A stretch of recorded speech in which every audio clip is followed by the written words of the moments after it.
Hello বন্ধুরা, welcome to my channel. তোমাদের জন্য আমি আজকে আরেকটি রেসিপি নিয়ে আসলাম। তো কী রেসিপি আজকে তোমাদের দেখাবো, চলো দেখিয়ে দিচ্ছি। আজকে রান্না করব রুই মাছ। চলো কিভাবে রান্না করি তোমাদের দেখিয়ে দিচ্ছি। মাছগুলো আমি ভালোভাবে ধুয়ে হলুদ, লবণ, মরিচ গুঁড়া মাখিয়ে 10 মিনিট রেখেছি। এখন ভেজে নেব। দেখো, কড়াইতে তেল দিয়ে দিয়েছি। তেলটা গরম হয়ে গেছে। এখন মাছগুলো ভেজে নেব।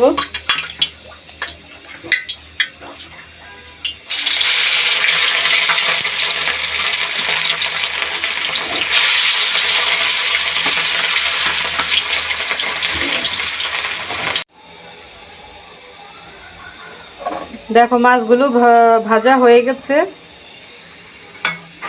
এই তেলে আমি রান্না করব।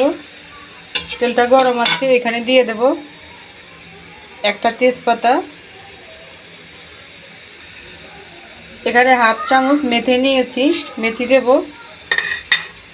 একটু ভেজে নেব। এখানে জিরা বাটা নিয়েছি 1.5 চামচ, আর এখানে নিয়েছি আদা বাটা 1.5 চামচ। টমেটো কেটে রেখেছি বড় 2টো টমেটো। আর এখানে হচ্ছে মরিচ বাটা, কাঁচা মরিচ বাটা। মেথিটা ভাজা ভাজা হয়ে গেছে।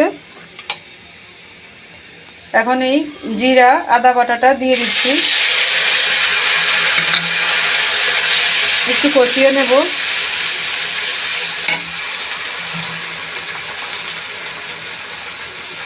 দিয়ে দিচ্ছি কাঁচা লঙ্কা বাটা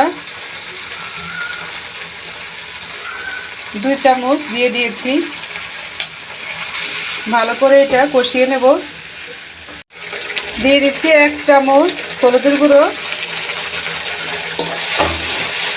ভালো করে মশলাটা কষিয়ে নিচ্ছি। দিয়ে দেব পরিমাণ মতো লবণ।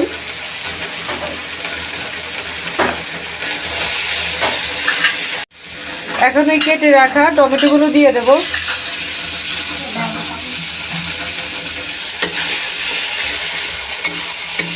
ভালো করে এটা কষিয়ে নেব।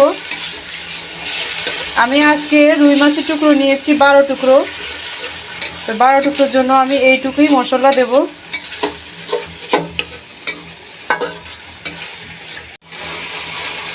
ভালো করে মশলাটা কষিয়ে নিচ্ছি। দেখো, প্রায় কষানো হয়ে গেছে, তেল উপর উঠে গেছে।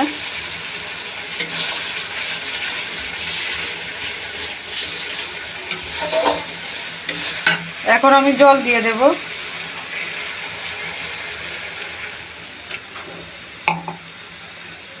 এখানে আমি 2 কাপ পরিমাণ জল দিয়ে দিয়েছি।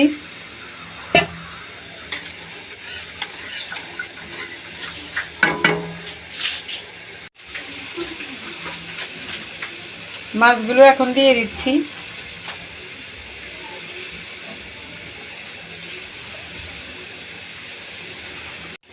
দেখো, মাছগুলো দিয়ে দিয়েছি।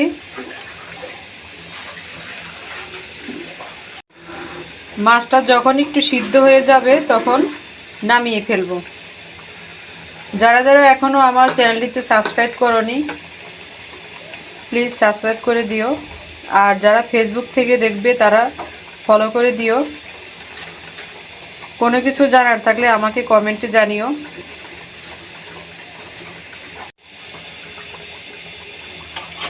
প্রায় হয়ে গেছে। রেসিপিটির নাম আমি দিয়েছি ঝাল টমেটো রুই।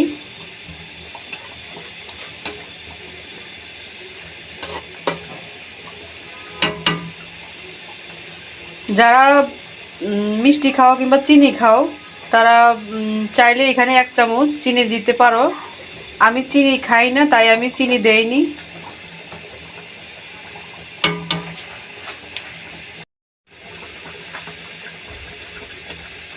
এখন নামিয়ে ফেলবো। ধনেপাতা কুচি দিয়ে দিচ্ছি।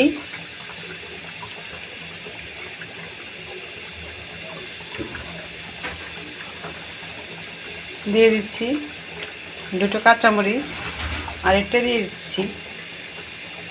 যেহেতু এটা ঝাল ঝালই হবে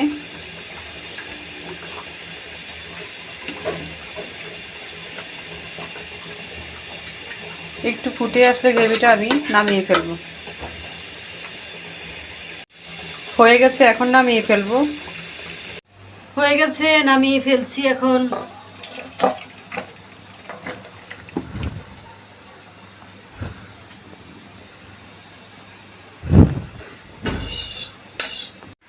হয়ে গেছে, দেখো নামিয়ে ফেলেছি।